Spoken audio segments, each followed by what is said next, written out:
हरे कृष्णा। तो एक समय की बात है, दालव ऋषि ने पुलस ऋषि से कहा कि जब शुद्ध आध्यात्मिक जीव इस भौतिक संसार में आता है तो भौतिक शक्ति के संपर्क में आने पर वह तत्काल पापमय कार्यों में प्रवृत्त हो जाता है, जैसे चोरी, मारकाट करना, व्यभिचार, ब्रह्म हत्या आदि पापों में प्रवृत्त हो जाता है। तो ऐसी अभागी आत्माओं के निदान के लिए, ताकि उनको नरक में यातनाएं न झेलनी पड़े, मुझे कृपया कोई उपाय बताएं। तो पुलस मुनि ने कहा, आपका यह प्रश्न बहुत महत्वपूर्ण है। इस प्रकार पुलस ऋषि ने माघ महीने के कृष्ण पक्ष में पड़ने वाली शक्तिला एकादशी के बारे में बताना प्रारंभ किया।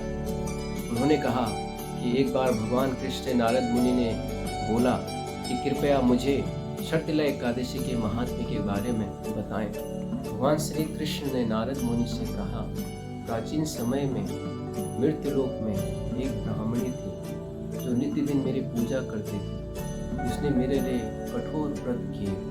उसने विशेष रूप से मेरे आविर्भाव दिवस, नरसिंह चतुर्दशी, जन्माष्टमी, रामनवमी, वामन द्वादशी और गौर पूर्णिमा तथा विशेष रूप से मेरी भक्ति भाव से सेवा की। इस प्रकार कठोर व्रत करने से उसका शरीर दुबला हो गया और यद्यपि वो बहुत बुद्धिमान थी, उसने योग्य व्यक्तियों को दान दिया, लेकिन ब्राह्मण और देवताओं को कभी अन्न दान नहीं किया।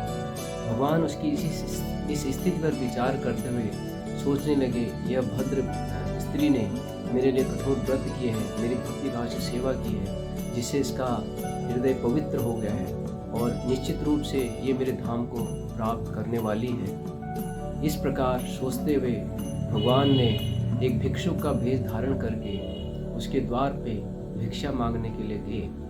तो उस स्त्री ब्राह्मणी ने कहा कि आप क्यों मेरे द्वार पे आए हो? तो भगवान ने कहा कि मैं भिक्षा के लिए आया हूँ।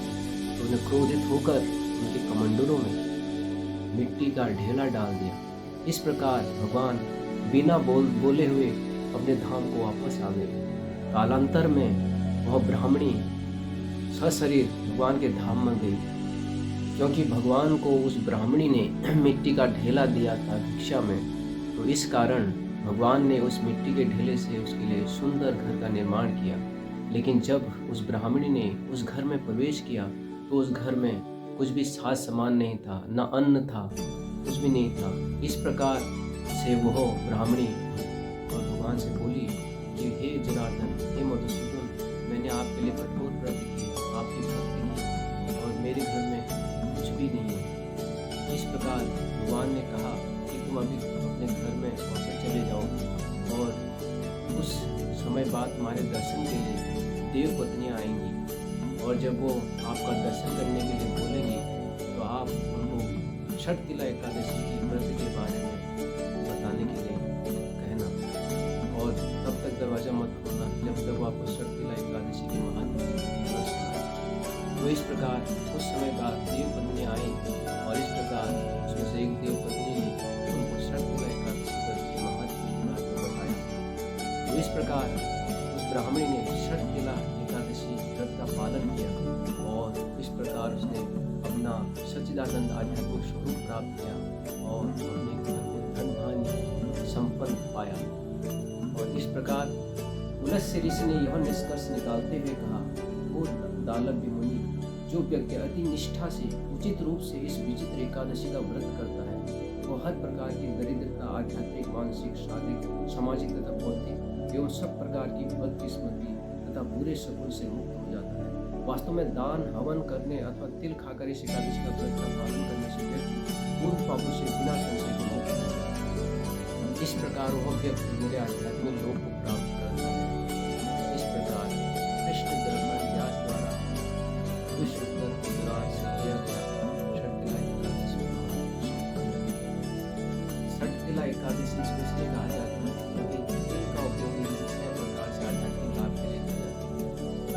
तिल मिश्रित जल से स्नान करना, दूसरा तिल का हवन करना, तीसरा तिल का उपटन शरीर पे मसलना, चौथा तिल को उपहार के रूप में स्वीकार करना, पांचवा तिल को अन्न के रूप में खाना, और छठा तिल का दान करना। तो इस प्रकार एकादशी हमें केवल भगवान की प्रसन्नता के लिए रखनी चाहिए और इसी को संकल्प लेके भगवान से प्रार्थना करते हुए हमें एकादशी व्रत का पालन करना चाहिए। हरे